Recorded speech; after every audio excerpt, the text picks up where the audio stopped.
A Bíblia fala alguma coisa sobre temor e tremor. E na psicanálise, exatamente esse aspecto é referido, né, relacionado diretamente às pulsões inconscientes. Porque são elas que determinam a, o limite entre saúde e doença, tanto mental quanto física. E o Freud ele veio com essa descoberta, né? A descoberta na verdade, Nietzsche, não, e outros filósofos já abordavam esse conceito, e Freud apenas trouxe para a medicina, né, a questão do inconsciente. E a descoberta dele é de que existe uma parte da mente funcionando, embora obliterada, né, rechaçada, ela continua funcionando à revelia, independente da vontade do sujeito. E essa amnésia, esse esquecimento tem justamente esse objetivo, que é chamado de mecanismo de defesa, que tem exatamente o propósito de impedir esse reaparecimento, né? Que surja a nova irrupção, né? A palavra que ele usa muito, irrupção, invasão na consciência dessa ideia indesejável.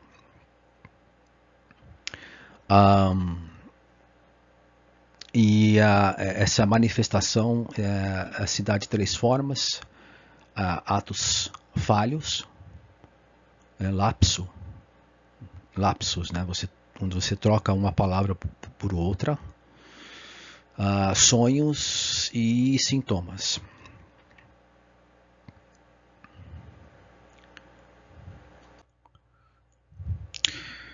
E interessante, é curioso esse aspecto de que por volta de 5 anos, quando a criança começa já a internalizar,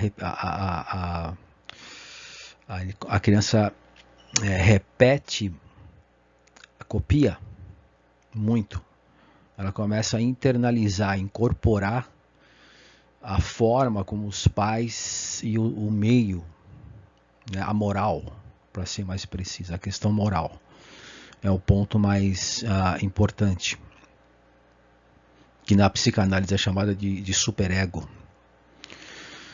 que tem como função reprimir a irrupção desses conteúdos inconscientes, justamente o que o paciente tenta se defender. Então, o ego acaba trabalhando para o superego, né? Há uma influência da moral que determina que esses conteúdos, essa instância seja reprimida e vista demonizada, vista de uma forma negativa. Aqui é que começa o problema, né? Porque a pessoa não consegue deixar de ser aquilo que ela é, em favor do meio, perder a sua própria identidade, o contato com o afeto, a parte espontânea, o comportamento espontâneo, natural, a pessoa vai perdendo esse contato.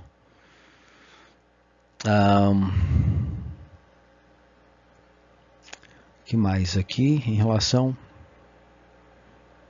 é muito importante essa parte também aqui. E aí o Nietzsche também, Genealogia da Moral, né, o livro que influencia muito Freud, principalmente do livro, em referência ao livro Além do Princípio do Prazer, Além do Bem e do Mal, enfim, há muitos conceitos Freud copia literalmente do Friedrich Nietzsche, o grande filósofo alemão. E aí esse mundo, exatamente essa questão toda, né, esse mundo inconsciente, interior, né, todo ele delgado, né, foi reprimido, né, foi moldado. E aí você tem aí essa forma de evitação, né, de evitar com que essa instância toda, esses conteúdos sejam colocados para fora de uma forma aceitável, de uma forma natural. E justamente quando a pressão moral vai aumentando cada vez mais, criando sintomas. Os três golpes que Freud se refere, o primeiro é do polonês, né, o Copérnico, quando ele traz essa ideia de que a Terra, ao contrário do que se acreditava na época, não é o centro do universo. Então essa megalomania, que é uma forma de defesa, né? No tratamento é chamado de resistência, mecanismo de defesa, justamente a evitação desse contato com o afeto, a ideia que representa o afeto também, né? Pensamento e afeto trabalham juntos, ou não, né? Se for dissociado, no caso da psicopatia e outras complicações na psicose. Então esse foi o primeiro golpe na megalomania, na arrogância de que o homem pode criar a sua verdade, impor a sua verdade. O segundo é do inglês, né, o Darwin, quando ele traz esse conceito de que o homem não é um ser à parte, mas sim inserido, né, no contexto animal. O que foi também um golpe muito forte na megalomania, quando o homem queria acreditar que era um ser absolutamente superior e diferente de todos os outros.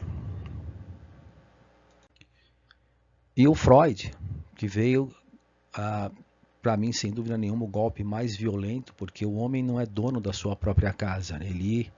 Ele não cria os seus pensamentos e afetos. Ao contrário, né? Ele é controlado o tempo todo e vive se defendendo de si mesmo o tempo todo.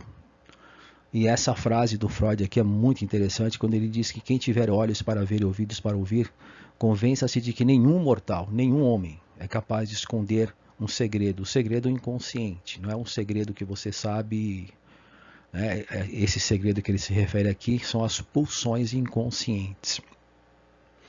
Se os lábios se mantiverem silentes, se você ficar em silêncio, você vai falar com os dedos, né? A traição emana de todos os poros. E é justamente esse é o impacto, né, da ideia do Freud, quando ele traz esse conhecimento à luz, né, para mostrar que o homem não tem essa autonomia para criar uma verdade, né, em si mesmo, criar a si mesmo. Eu quero ser assim ou não. Você não tem essa liberdade para ser o que você quer, né? E aqui uma ideia, uma Magritte, né, de novo belga, um pintor,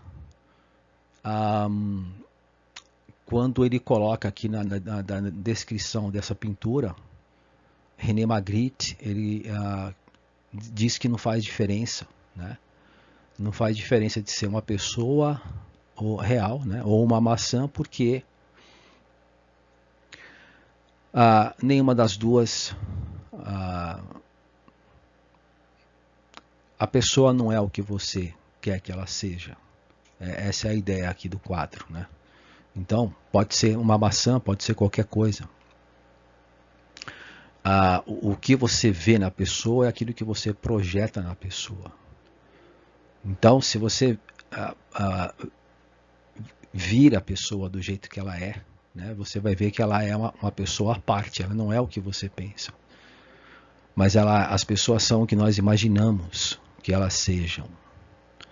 Então, nesse surrealismo aqui, ele pinta a pessoa como ela é, ou seja, outra pessoa.